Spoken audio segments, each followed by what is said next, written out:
Assalamualaikum warahmatullahi wabarakatuh. Alhamdulillah, tsumma alhamdulillah, wassalatu wassalamu ala rasulillah wa ala alihi wa sahbihi wa wala wa la hawla wa la quwata illa billah. Asyhadu an la ilaha illallah wa asyhadu anna Muhammadan abduhu wa rasuluhu la nabiyya ba'dah. Allahumma salli wa sallim ala nabiyyina Muhammadin wa ala alihi wa sahbihi ajma'in. Alhamdulillah, senang dan bahagia sekali bisa bertemu dengan Bapak Ibu semua, teman-teman semuanya dari seluruh Nusantara dan juga dunia ya. Tadi saya lihat ada beberapa daripada Malaysia ya, kemudian juga Singapura, kemudian tentunya Indonesia ya. Nah, ini Malaysia hadir katanya ya.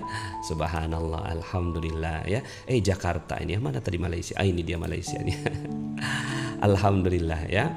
Subhanallah, senang sekali ya bisa membersamai teman-teman semuanya dari Serang, Banten, Singkawang, subhanallah ya. Kemudian juga dari Jogja, dari Sumbawa, Lubuk Linggau, masya Allah ya. Alhamdulillah, senang ya bisa bertemu dengan teman-teman semuanya. Ini juga dari Sukabumi. Hari ini kita akan bincang-bincang ya. Jadi ini adalah segmen bincang hikmah. Nah, mudah-mudahan hari ini kita akan bincang-bincang spesial karena ini ada request dari beberapa teman-teman untuk berbicara tentang dinar sebagai solusi keuangan keluarga ya. Mudah-mudahan materi ini bisa sedikit banyak memberikan gambaran kepada teman-teman semuanya kenapa magnet rezeki sekarang masuk ke dinar gitu ya. Kenapa kok gitu ya magnet rezeki mengeluarkan produk dinar. Nah, dan tentunya bukan cuma sekedar pertanyaan atau jawaban dari kenapa magnet rezeki mengeluarkan dinar, tapi bagaimana dinar ini bisa menjadi solusi terbaik bagi Anda sekeluarga ya. Jadi ini insya Allah kita akan bahas dan bincang-bincang hikmah ya teman-teman semuanya. Nanti kalau seandainya ada yang mau disampaikan di komen dan seterusnya sesuai dengan topik ini ya, dinar sebagai solusi keuangan keluarga ya. Yuk kita sama-sama masuk materinya. Tapi sebelumnya mari sama-sama kita bacakan Al-Fatihah dulu ya, dengan niat kita mengisi dengan ilmu ya. Semoga Allah Subhanahu wa taala memberikan kepada kita ilmu yang bermanfaat, dan juga kita kirimkan Al-Fatihah ini kepada orang-orang kita tercinta, kepada suami istri kita, kepada orang tua kita, pada anak-anak kita, juga kepada negeri kita ya, bangsa kita, pemimpin-pemimpin bangsa kita, juga para ulama-ulama dan guru-guru yang telah menghantarkan Islam kepada kita semua sehingga kita bisa memeluk agama ini dengan baik. Juga sambung menyambung sampai kepada Rasulullah. Ala hadhihi niyah wa ala kulli niyatin salih. Al-Fatihah. A'udzu billahi minasy syaithanir rajim. Bismillahirrahmanirrahim. Alhamdulillahi rabbil alamin. Ar-Rahmanir Rahim. Maliki yaumiddin. Iyyaka na'budu wa iyyaka nasta'in. Ihdinas siratal mustaqim. Siratal ladzina an'amta 'alaihim ghairil maghdubi 'alaihim waladdallin.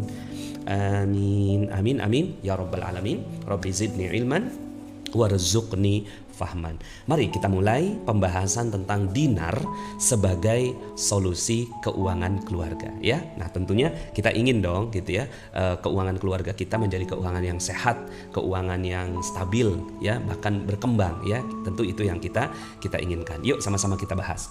Pertama, saya ingin bahas dulu tentang logika berpikirnya dulu. Kenapa sih Pak Nas kita ngomongin uang dan rencana keuangan ya?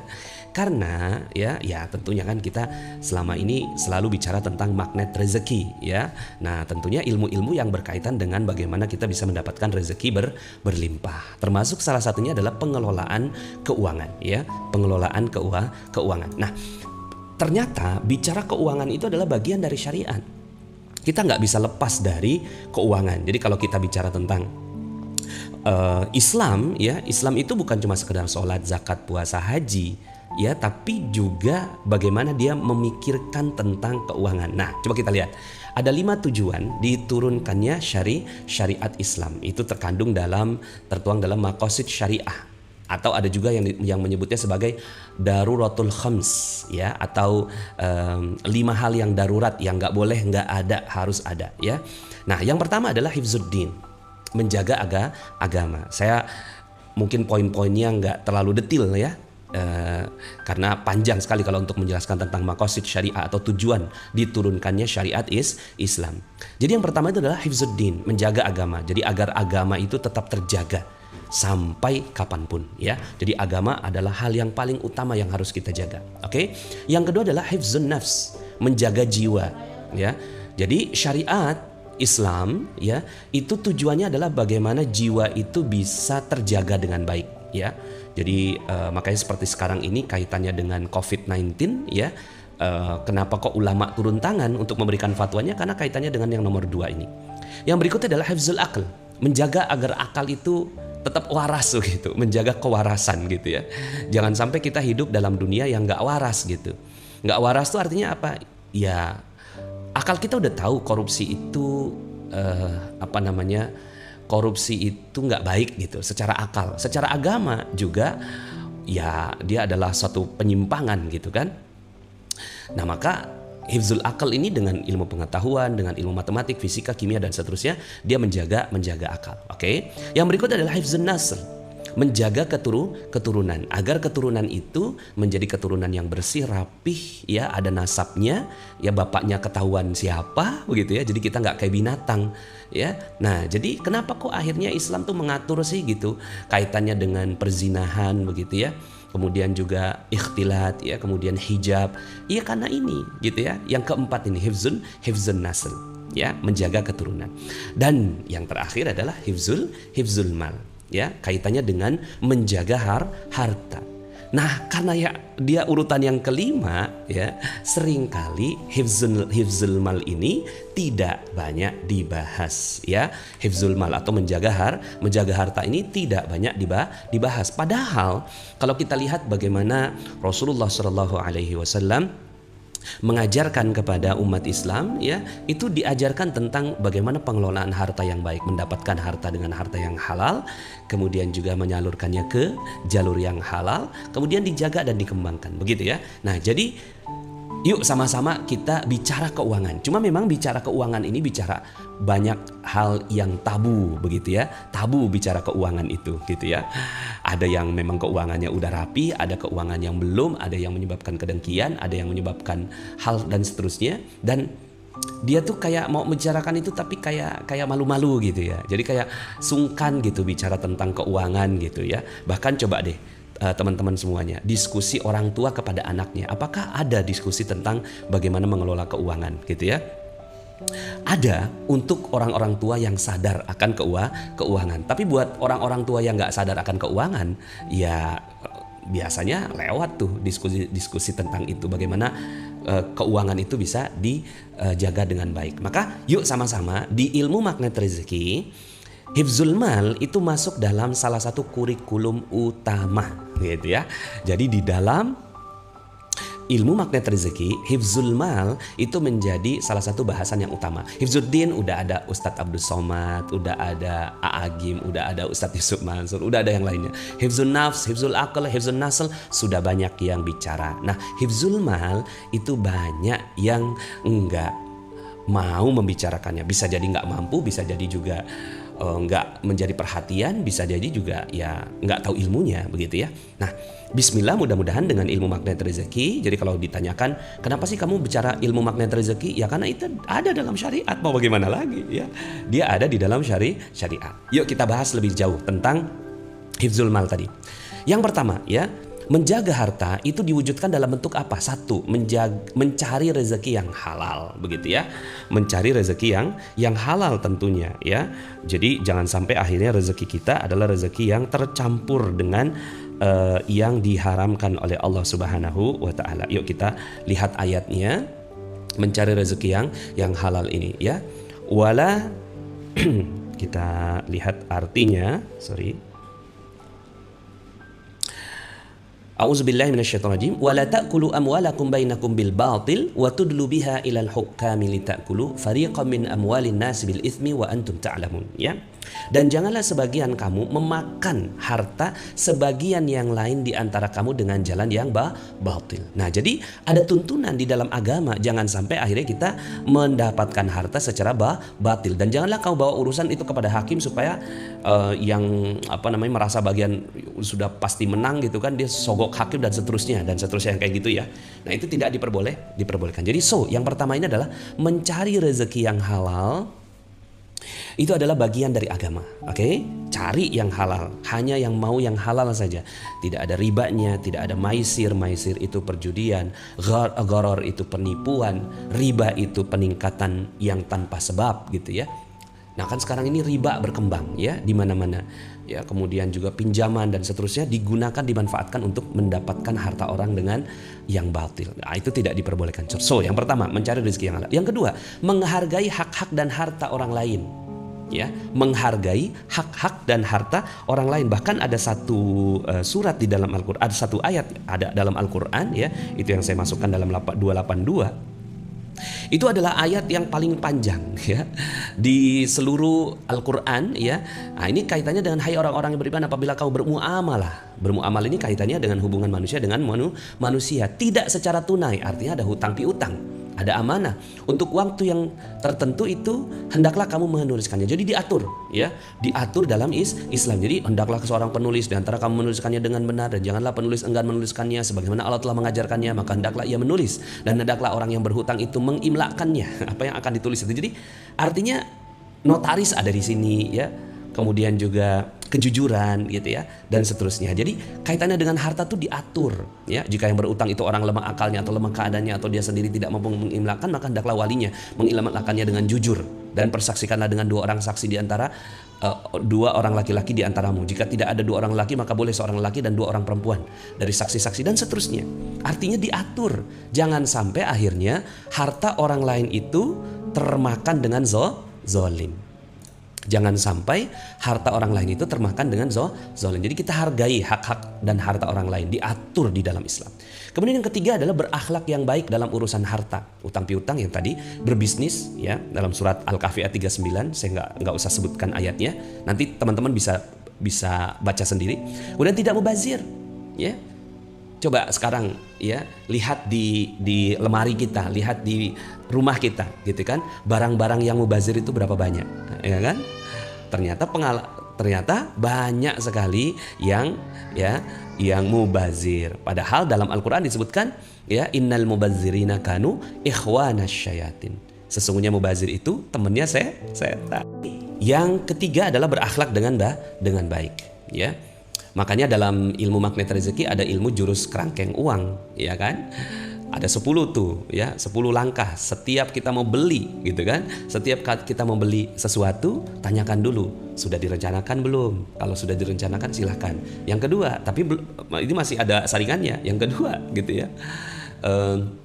Apakah ada uang cashnya? Kalau dicicil jangan deh, gitu ya. Yang ketiga, apakah ini atau wants, dan seterusnya. Jadi silakan teman-teman, ya, itu jurus kerangkeng uang banyak yang suka, ya. Dengan jurus kerangkeng uang akhirnya uang banyak selamat, gitu ya. Jadi yuk sama-sama jangan sampai kita menjadi mubazir, menjadi perisai rezeki lagi. Yang keempat adalah mengelola harta. Nah, ini nih, ya. Banyak yang akhirnya cuma sampai di nomor 1, 2, 3 aja. Yang nomor 4 enggak. Padahal mengelola harta dengan sebaik-baiknya itu adalah anjuran agama dalam Al-Qur'an, wa'iddu lahum mastata'tum min quwwah wa min ribatul khail, ya, wa min ribatil khail turhibuna bihi aduwallah wa aduwakum. Nah, siapkanlah menghadapi mereka kekuatan apa saja yang kamu sanggupi, dan dari kuda-kuda yang ditambat untuk berperang. Ya, artinya kuda-kuda yang gagah, yang kuat gitu ya.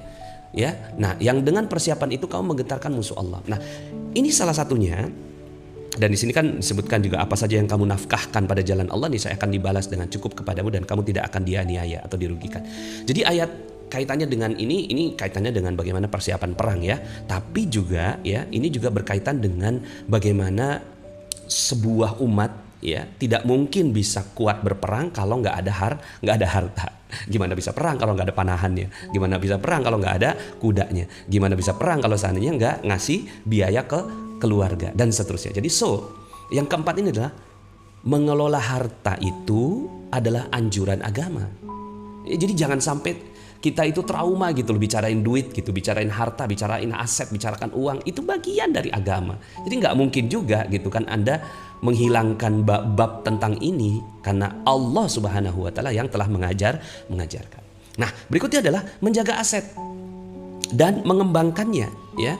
Menjaga aset dan mengembangkannya. Jadi bukan cuma sekedar mengelola harta dengan sebaik-baiknya, tapi juga jagain asetnya, ya. Jaga asetnya, kembangkan gitu. Nah, tentunya ini ya Allah Subhanahu wa taala itu mengajarkan kepada kita jangan sampai akhirnya satu harta yang sudah milik kita terus kemudian tiba-tiba jadi milik orang lain gitu. Karena dengan berbagai macam kelemahan-kelemahan kita gitu kan. Dalam Al-Quran disebutkan walaqad katabna fiz zaburi min ba'di dzikri annal arda yarithuha ibadiyas solihun. Arda di sini ya bumi jaga gitu. Annal arda yarithuha, dipusakai atau diwarisi ibadiyas solihun kepada orang-orang yang soleh. Maka jaga bumi ini, jaga, jangan sampai bumi ini jatuh ke tangan orang-orang yang ingkar kepada Allah Subhanahu wa taala. Bumi ini harusnya jadi masjid, malah jadi tempat maksiat. Harusnya jadi tempat ngaji agama, tahu-tahu jadi na'udzubillah tempat pelacuran. Ini nggak boleh. Jaga aset-aset kita dan kita kembangkan gitu loh, ya. Kalau bisa yang namanya aset itu jangan dijual. Kita miliki sendiri sampai kapanpun gitu. Nah, ini kan harusnya ada ilmu dong, ilmu menjaga dan mengembangkan aset. Ini kan enggak gitu ya. Kalau seorang anak punya harta waris gitu kan dari orang tuanya, kira-kira jadinya apa tuh harta waris gitu ya? Banyakannya gimana? Ya orang tua yang nyari gitu kan, diwarisi ke anak yang ngabisin gitu. Nah, ini nggak boleh. Harus ada ilmu tentang bagaimana menjaga aset dan mengembangkannya, sehingga ya yang keenam gitu. Nah, yang keenam ini banyak yang juga nggak sadar bahwa ajaran agama itu adalah meninggalkan keturunan yang kuat, meninggalkan keturunan yang kuat. Ya, jadi nggak boleh kita nurunkan misalnya keturunan kita ini keturunan yang secara ilmu nggak pinter, secara harta nggak ada gitu. Ya kesian gitu ya. Nah, dalam Al-Quran dan surat An-Nisa ayat 9, dan hendaklah takut kepada Allah orang-orang yang seandainya meninggalkan di belakang mereka anak-anak yang lemah, yang mereka khawatir terhadap kesejahteraan mereka. Ya, oleh sebab itu hendaklah mereka bertakwa kepada Allah dan hendaklah mereka mengucapkan perkataan yang benar.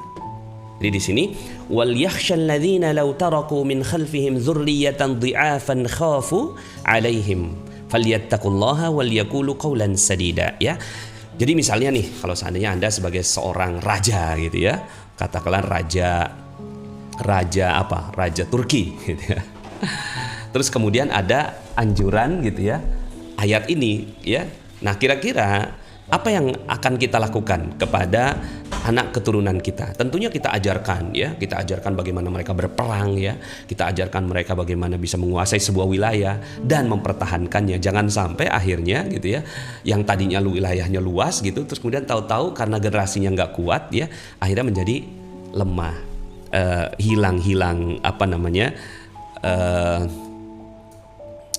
hilang wilayah gitu ya, kerajaannya. Nah, kan itu yang terjadi pada diri umat Islam saat ini gitu ya.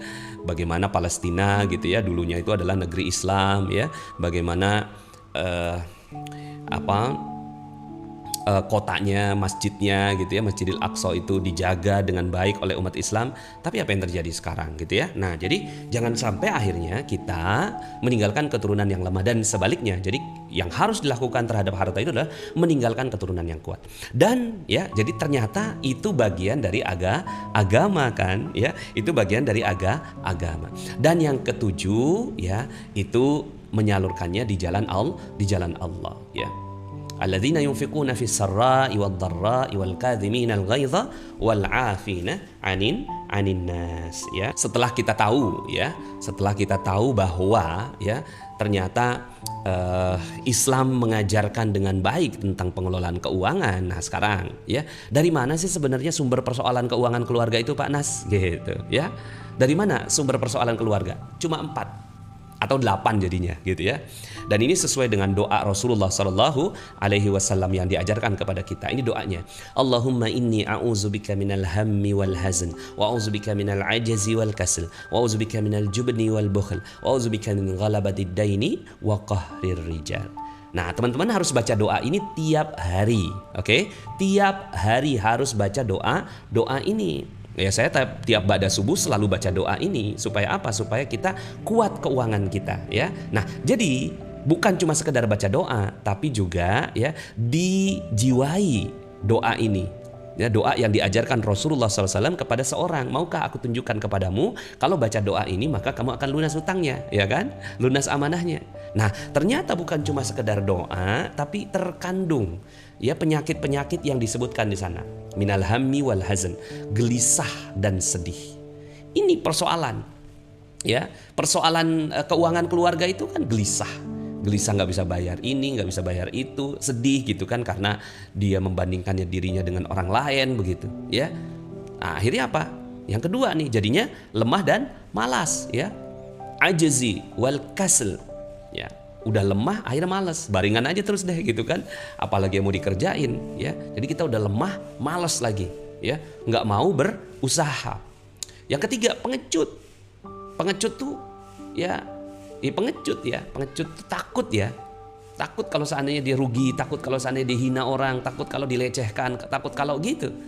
Ya, pengecut dalam hal ini adalah bukan dalam hal perang ya. Karena ini kaitannya dengan harta ya. Hadisnya tentang harta, pengecut di sini pengecut nggak mau mulai bisnis gitu. Pengecut nggak mau ya melamar kerja gitu ya. Pengecut nggak mau ya menghadapi debt collector gitu. Dan kikir. Nih ya, penyakit kita juga nih kikir karena nggak mau memberikan sebagian dari harta kita. Yang keempat nih juga beban hutang dan penindasan orang. Dan di sini Rasulullah SAW menyebutkan min ghalabatid dain, ya. Jadi beban hutang, ghalabatid dain, dain itu hutang, ghalabatid dain hutang yang beban banget gitu loh. Kan ada dain yang masih bisa dibayar, ada juga yang ghalabatid dain, utang yang ya Allah nggak bisa banget dibayar nih, ya, beban banget gitu. Wa qahrir rijal, dan penindasan orang. Nah, jadi yang keempat ini teman-teman sudah pernah kan, ya bahkan jadi film tuh, jadi kisah yang sangat legendaris di Indonesia, Siti Nurbaya kan gitu ya, Siti Nurbaya gitu. Ketika dia dihutangi terus kemudian nggak bisa bayar, diminta anaknya. Itu pola tradisional gitu loh, pola yang dari dulu gitu. Orang kalau mau menindas orang tuh kasihin utang dulu, kasihin utang gitu, kasihin amanah, ya kan, sampai kemudian akhirnya dia lemah, diambil asetnya.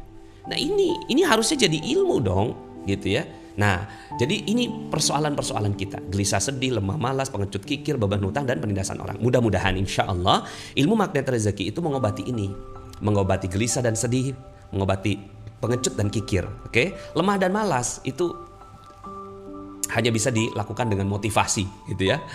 Kemudian beban utang dan penindasan orang itu dengan manajemen. Jangan sampai akhirnya Anda tidak mampu memanage uang Anda. Oke ya. Jadi ini sumbernya.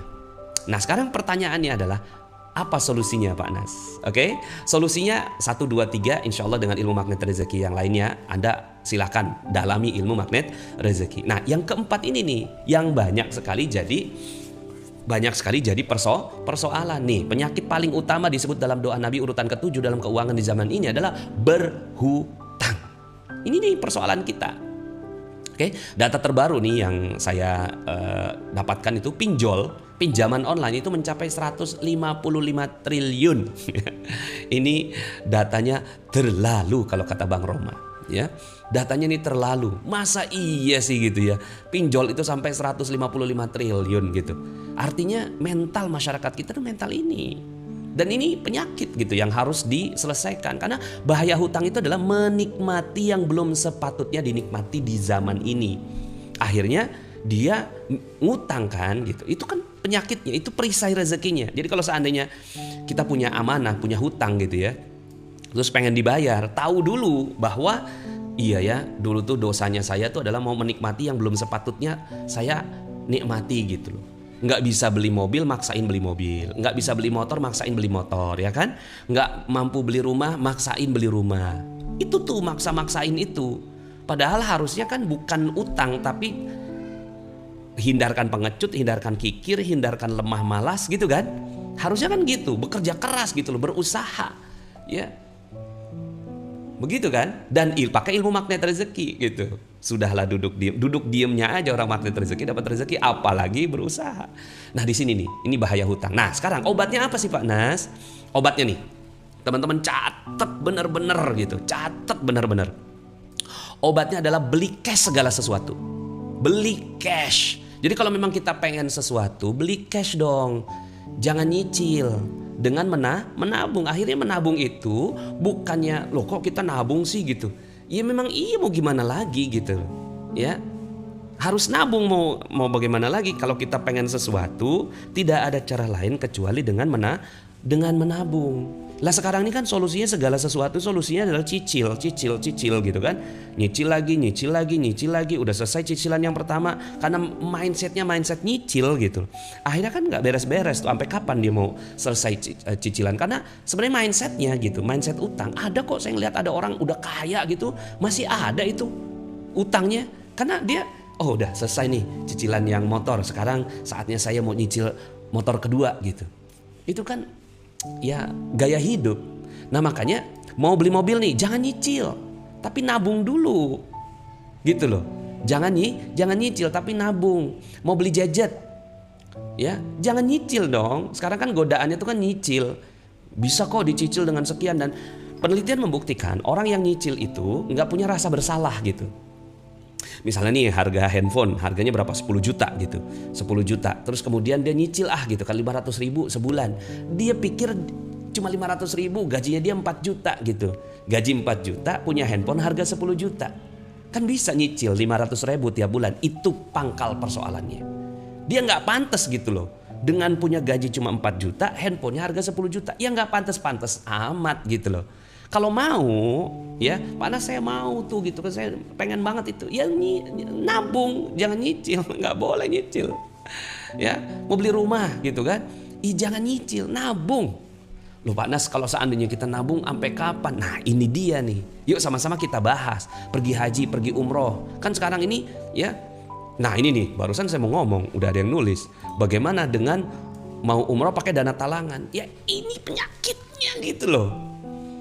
Ya, ini penyakitnya ini di sini. Ini namanya jebakan Batman. Ya, kelihatannya gitu, kelihatannya itu ya dengan nyicil itu mudah segala sesuatu, padahal kan enggak. Dia tuh ya coba aja gitu ya. Gaji 10 juta, ya kan? Gaji 10 juta. Terus kemudian bisa nyicil HP, nyicil motor, nyicil mobil, nyicil rumah gitu kan. Nyicil apa lagi gitu ya. Terus nyicil umroh pakai dicicil-cicil. Ya, kelihatannya tuh yang ini cuma 400.000, yang ini cuma 500.000, yang ini cuma 2 juta, yang ini cuma 4 juta atau 3 juta lah gitu ya, tipe 36 gitu ya. Nah yang ini nih enak nih, bisa pergi umroh nih gitu kan, hanya dengan cicilan 500.000. Coba di total udah 929 ya, 6 juta 400. Iya kan, 6,4 juta nih gitu. Terus kemudian gaji dia 10 juta, buat makan gimana?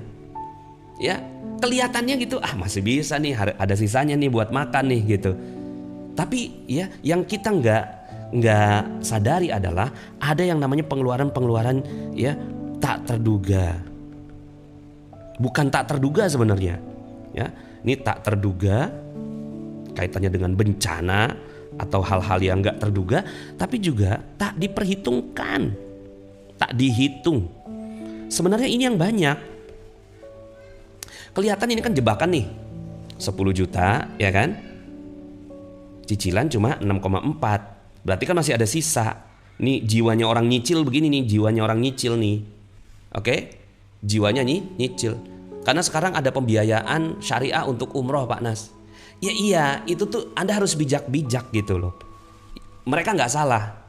Dah lah pokoknya saya nggak nyalahin orang dah. Mendingan kita nyalahin diri sendiri. Wong kita nggak sanggup kok. Kebanyakannya malah bohong kan. Kita bilangnya mampu gitu. Padahal ini diumpetin nih, cicilan HP diumpetin, cicilan motor diumpetin, ya udah nih. Kemudian kita laporan sama bank bahwa kita cuma cicilannya ini, padahal ini kita sembunyikan. Itu juga sebentar palingan gitu. Akhirnya apa yang terjadi? Kita juga udah bohong juga sama bank. Ya, Kalau Anda bisa jujur sama bank, oke gitu kan. Ya. Nah, jadi ini nih nggak dihitung nih. Nah, hal-hal seperti ini yang membuat akhirnya cicilan itu ngecicil itu apa Pak? Mencicil itu membayar cicilan ya, apa sih? Kredit ya. Misalnya kita nak beli handphone harga 10 juta, kita bagi kan 10 bulan 1 juta ya. Nah, itu kita mencicil 1 juta itu mencicil ya. Angsuran ya boleh. Nah, terus kemudian juga gitu kan, bukan hanya itu ya, pengeluaran tak terduga tuh ada yang namanya inflasi. Harga barang naik ya, apalagi. Nah, pengeluaran ini ya yang akhirnya membuat kenapa kok gajinya gede ya, tapi di tanggal 5 sudah koma, makanya disebutnya sebagai ya gajinya 5 koma, tanggal 5 sudah koma.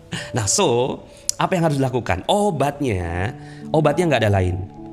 Obat ganti budaya. Oke, ganti budaya. Ini penelitian kok, bukan penelitian, data kok. 155 triliun pinjaman online itu menunjukkan betapa kita tuh ya masyarakat yang pengen yang ngutang gitu loh. Ya, Masya Allah. Ganti budaya dari berhutang, mohon maaf ya saya pakai kalimat jelasnya, berhutang dengan menjadi beli cash. Sudah, paksakan beli cash. Kenapa?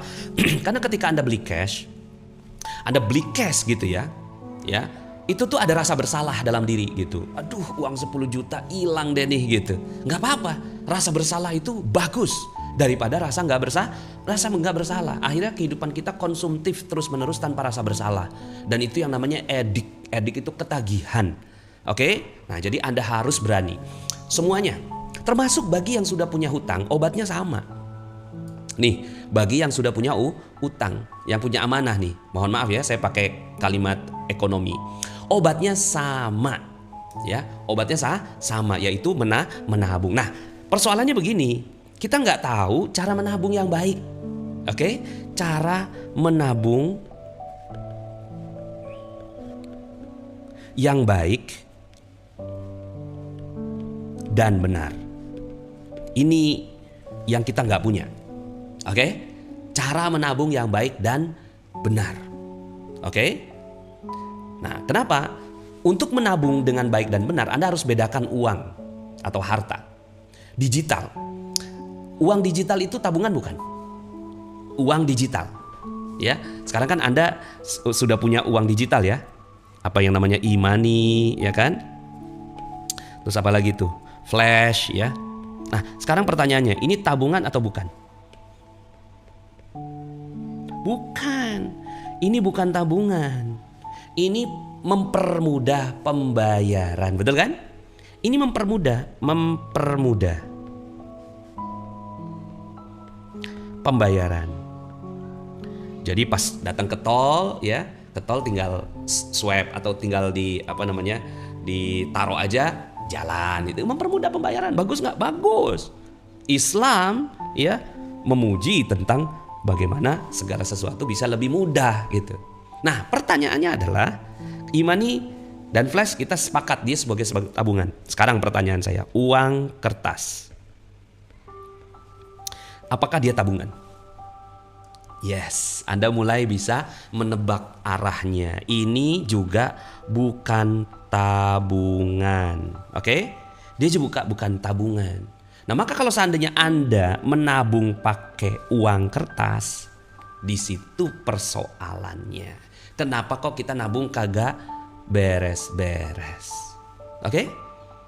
Kenapa selama ini kita nabung kok nggak pernah ngumpul? Nabung nggak pernah ngumpul karena nabungnya pakai uang kertas. Bro, ini bukan tabungan bro. Ya, ini sama fungsinya dengan ini, sama nih, mempermudah pembayaran.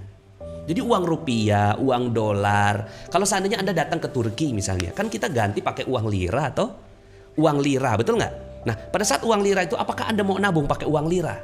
Kan enggak. Kenapa Anda nggak mau nabung pakai uang lira? Karena Anda nggak bertransaksi pakai lira. Betul? Ya. Jadi uang kertas itu bukan tabungan. Jadi kalau Anda menabung pakai uang kertas, di sini persoalan Anda. Ya, menabung pakai uang kertas atau tabungan di bank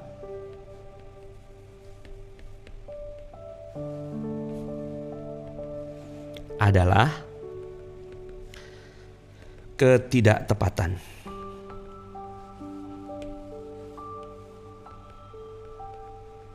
Strategi dalam menabung. Oke? Terus nabung pakai apa Pak Nas? Ya. Nah, yang penting sekarang teman-teman tahu dulu dong. Oke? Sepakat dulu sama saya bahwa uang kertas bukan alat tabungan. Jadi kalau seandainya Anda mau membeli mobil, jangan pakai uang kertas. Mau membeli rumah, nggak boleh pakai uang kertas. Mau membeli umroh haji, nggak boleh pakai uang kertas. Gitu dulu, oke? Karena menabung pakai uang kertas itu atau tabungan di bank, Anda masukin uang di bank gitu kan? Saya mau nabung di bank gitu. Ya nggak begitu cara tabungan, oke? Itu bukan cara menabung. Nah, terus cara menabung tuh yang baik yang gimana Pak Nas? Cara menabung yang baik, yang benar itu caranya bagaimana Pak Nas? Cara menabung yang baik dan benar itu adalah menggunakan emas atau dinar. Nih baru nabung yang benar. Atau properti. Nah nanti sesi kita akan bahas ya. Nah jadi doa yang benar, nabung yang benar itu menggunakan ini. Dua instrumen ini. Oke? Pak Nas kan ada sekarang yang namanya itu Pak Nas. Uang saham atau namanya main saham.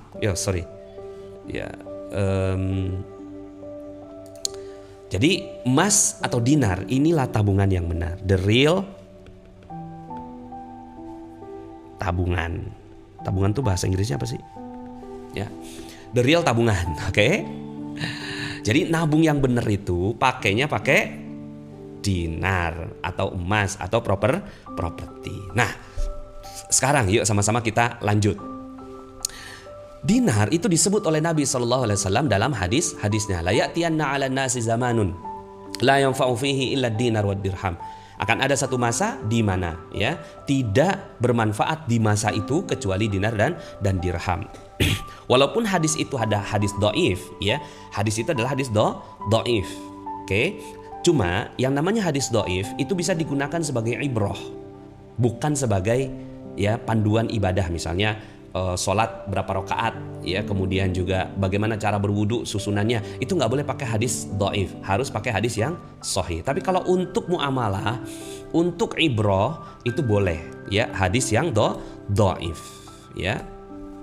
Nah jadi emas dan dinar. Pertanyaan kritisnya adalah, jadi kalau seandainya ada yang tanya, Pak Nas kalau seandainya saya nabung pakai dinar itu gimana Pak Nas gitu ya.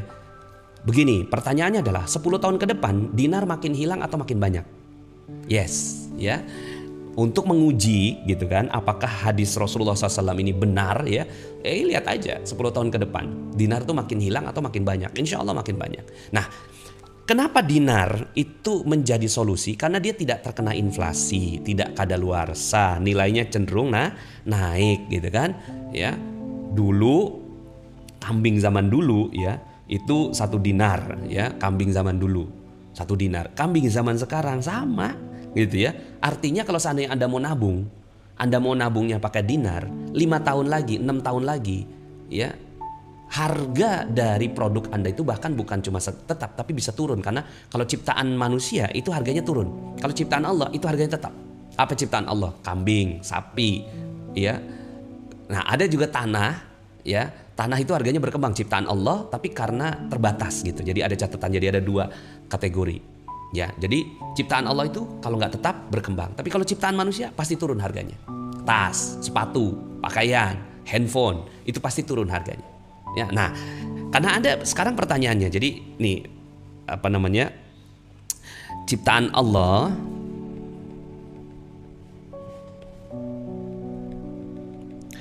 ada juga ciptaan manusia, ciptaan Allah itu kalau enggak tetap, dia berkembang harganya. Semua ciptaan Allah itu berkembang harganya. Sementara ciptaan manusia sudah pasti turun. Ya, sudah pasti turun. Harga mobil pasti turun. Harga apa lagi? Tapi kalau ciptaan manusia itu pasti turun. Handphone, ya, motor, mobil itu harganya pasti turun. Enggak kok Pak Nas, naik. Naik pakai apa? Naik pakai uang kertas. Tapi kalau pakai emas, semua ciptaan manusia itu harganya tuh turun. Termasuk ongkos naik haji, ongkos naik umroh itu turun. Oke? Gitu ya. Nah, jadi kalau kita mau beli ya ciptaan manusia pakai dinar, harga dinar seperti ini, berarti suatu saat nanti Anda akan bisa beli karena si harga motor, harga HP itu turun. Sementara kalau seandainya Anda mau beli ciptaan Allah gitu ya, kan ciptaan Allah ini meningkat harganya atau tetap minimal. Maka dengan Anda punya dinar, ya, Anda bisa membelinya. Gitu. Meningkatnya dengan kalau seandainya Anda naik penghasilan Anda. Oke? Nah, pilih mana? Emas atau dinar Pak Nas untuk nabung? Keduanya baik, tinggal dipilih oleh hati. Jadi hati Anda aja yang pilih gitu ya. Yang mana sih yang baik buat saya gitu. Jika sudah ada dinar, nah pertanyaan berikutnya adalah kalau udah ada dinar, kenapa cuma emas aja yang Anda beli gitu ya? Kenapa cuma emas? Toh ada dinar kok gitu ya. Sesuai dengan sunnah Rasulullah SAW ya. Nah, jadi kenapa cuma hanya emas? Sayang dong, beli dinar sekalian gitu ya. Kalau saya sih kalau udah ada air udah nggak berlaku tayamum gitu ya. Kekuatan dinar itu ada pada apanya? Pada spreadnya. Yuk kita lihat ya. Jadi ini adalah harga emas ya, harga emas nih. LM Antam gitu ya, belinya ini tanggal 20 Januari 2021.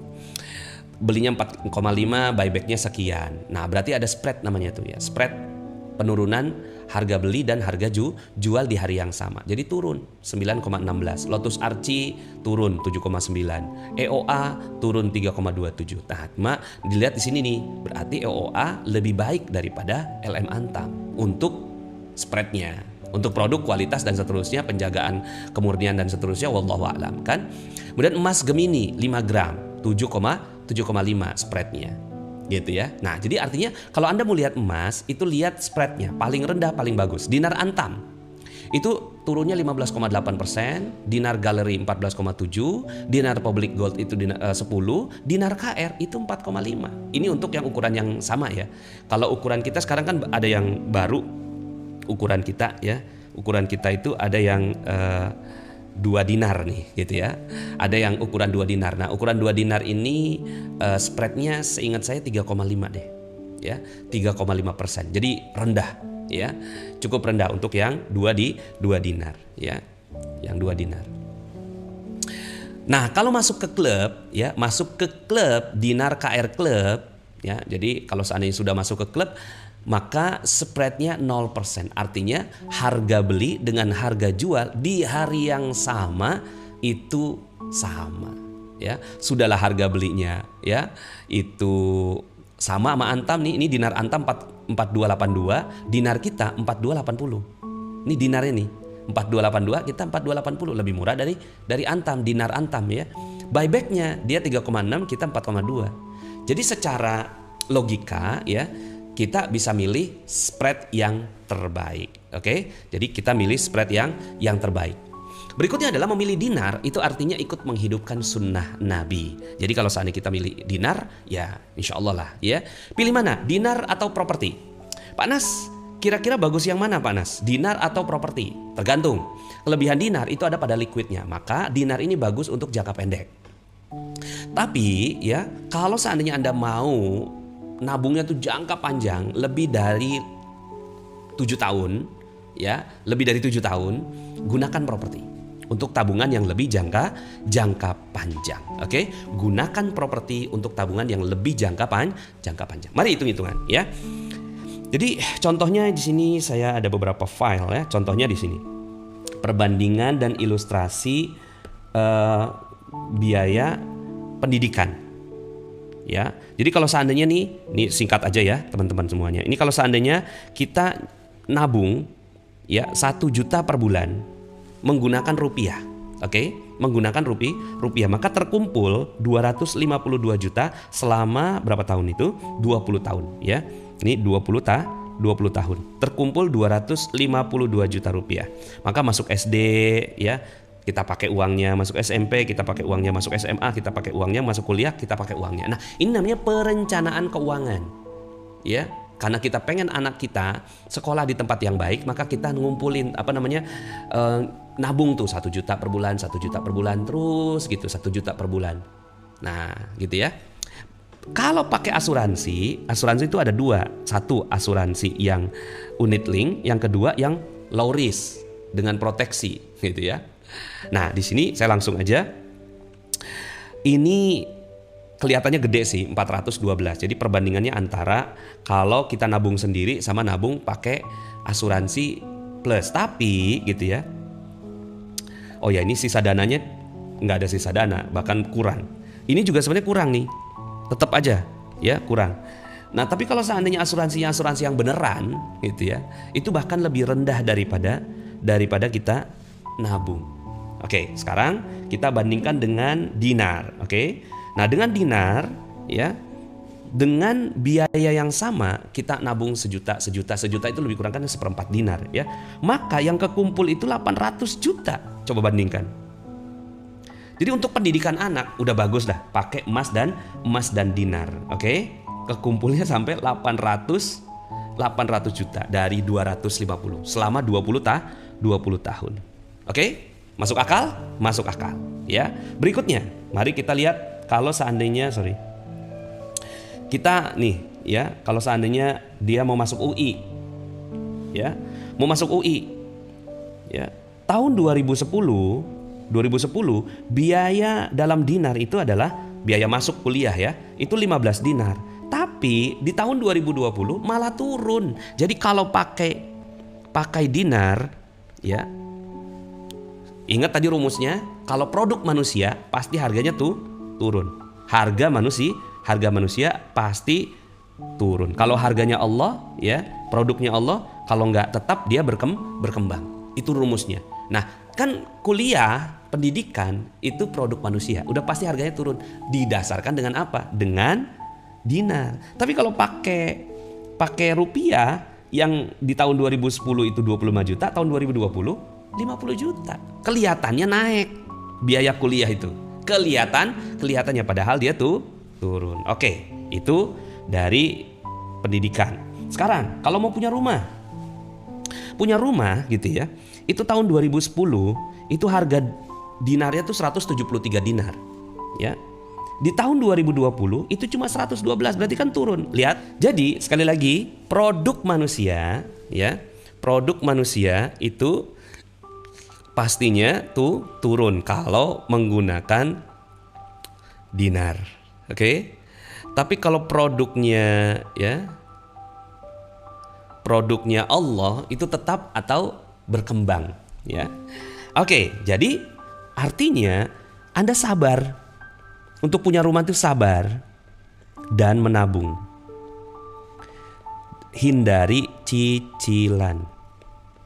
Kecuali Anda ketemu sama developer yang baik hati ya. Developer yang baik hati yang harganya itu dia bisa tetap sama ya. Dulunya katakan 100 dinar ya, sampai kapanpun cuma 100 dinar aja. Nah, boleh kalau Anda ketemu sama orang yang seperti itu ya, ketemu sama developer yang seperti itu ya, cicilan tetap menggunakan dinar.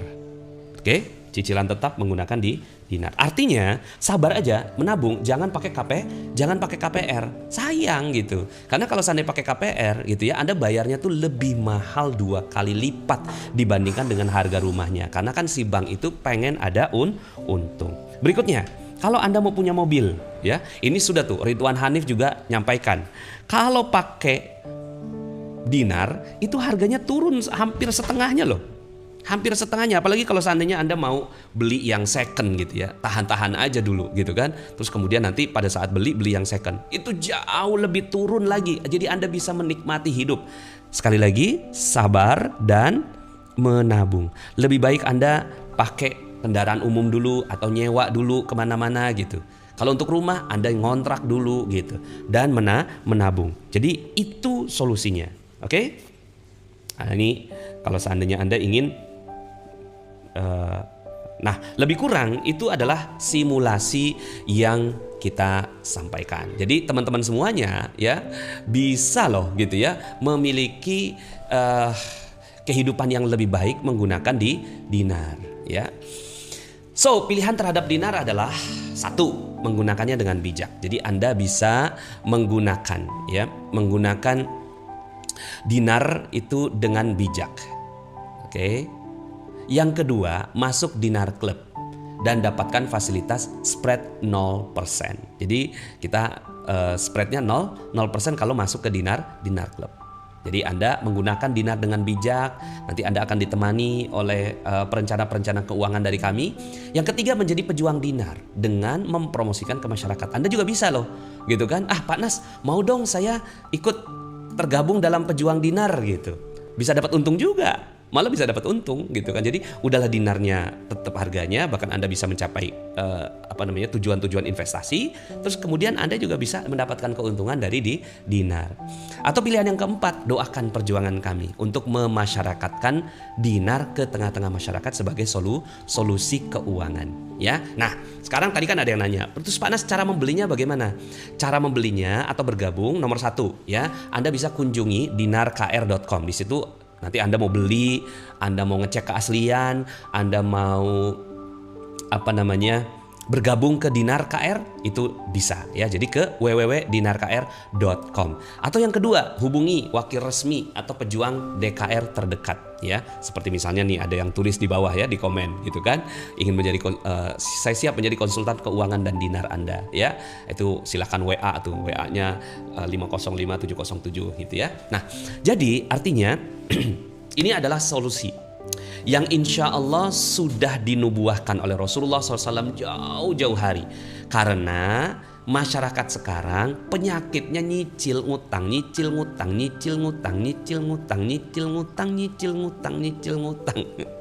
Akhirnya ya solusinya dinar dong.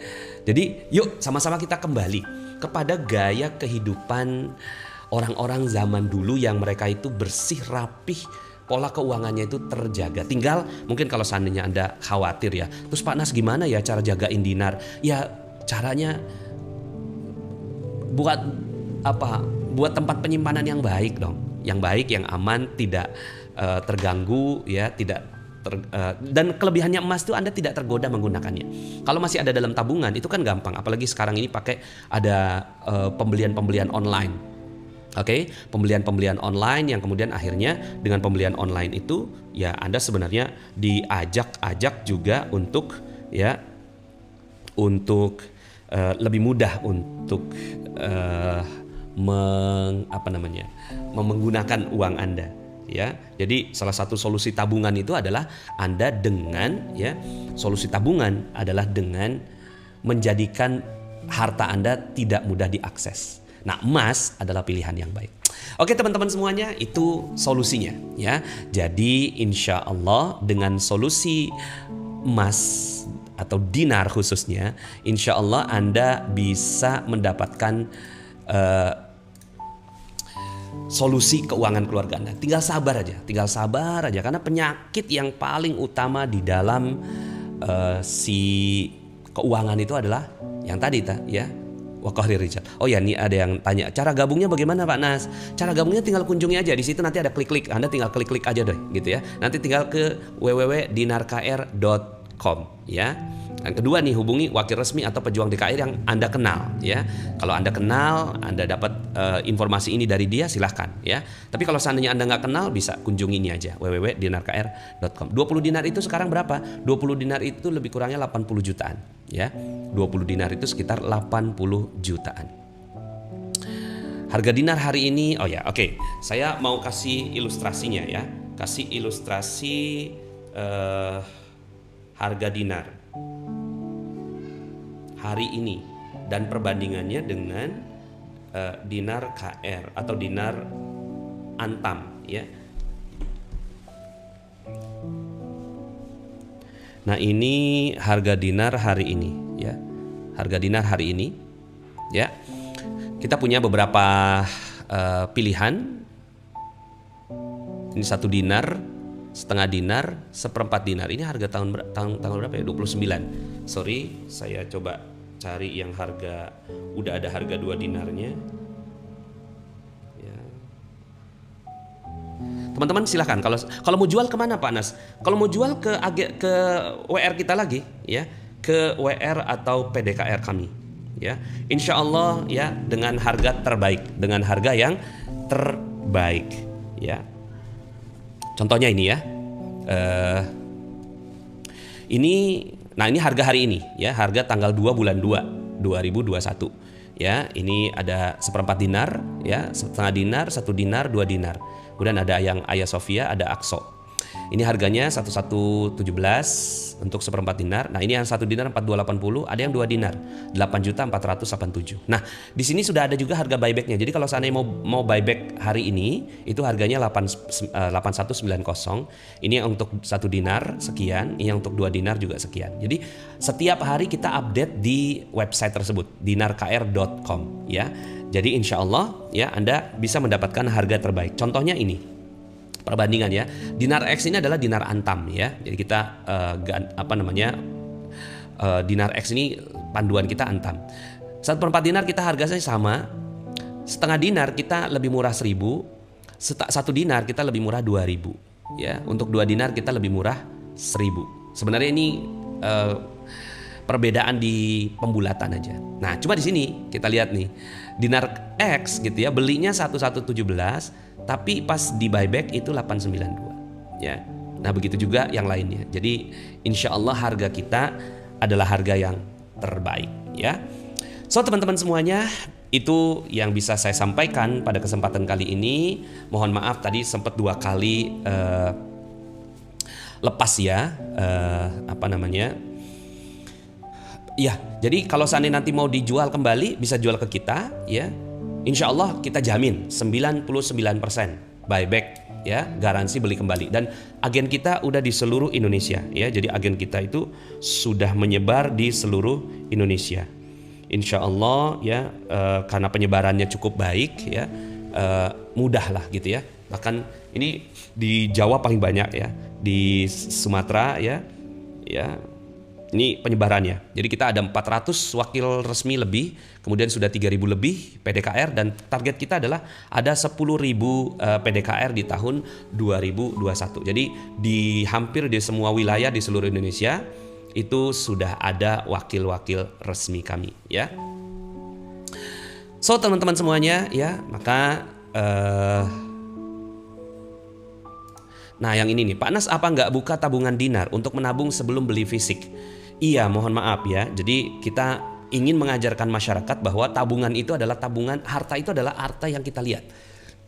Harta yang nggak kita lihat itu bukan harta kita. Harta yang kita titip ke orang lain, paper aset, tabungan itu bukan harta kita. Itu hartanya orang lain. Cuma kita pegang trustnya aja, pegang kepercayaan. Oke? Nah, kita akan kembalikan kepada umat bahwa yang namanya harta adalah yang kita pegang.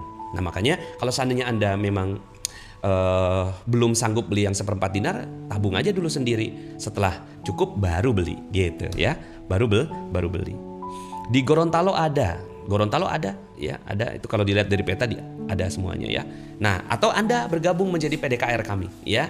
Silahkan. Jadi kalau seandainya Anda ingin bergabung menjadi pejuang Dinar Khairul Razikin, ada banyak sekali keuntungan-keuntungan yang Anda dapatkan insya Allah atas izin Allah Subhanahu wa taala ya. Dan kita baru saja launching 2 dinar. Ini indah sekali ya. Kita sebutnya 2 dinar multazam. Jadi kalau 1 dinar itu Masjidil Haram, setengah dinar Masjidil Nabawi, 1/4 dinar Masjidil Aqsa. Kemudian kalau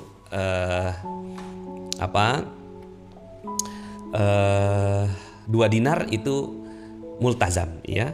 Jadi ininya seperti ini ya, perbandingannya yang seperempat dinar. Ini ada yang seperempat dinar Hagia Sophia ya. Kemudian yang ini adalah seperempat dinarnya Aqsa. Kemudian yang ini adalah setengah dinar Masjid Nabawi. Kemudian ini 1 dinar Masjid Al-Haram ya. Nah, sementara kalau yang 2 dinar itu adalah dia multazam, karena memang dia adalah doa yang ada di pintu Ka'bah ya. La ilaha illallah al-malikul haqqul mubin Muhammadur Rasulullah shadiqul wa'dil amin. Ini depannya ya, nggak tahu yang ini mana, yang depannya yang inilah ya, yang belakangnya yang ini.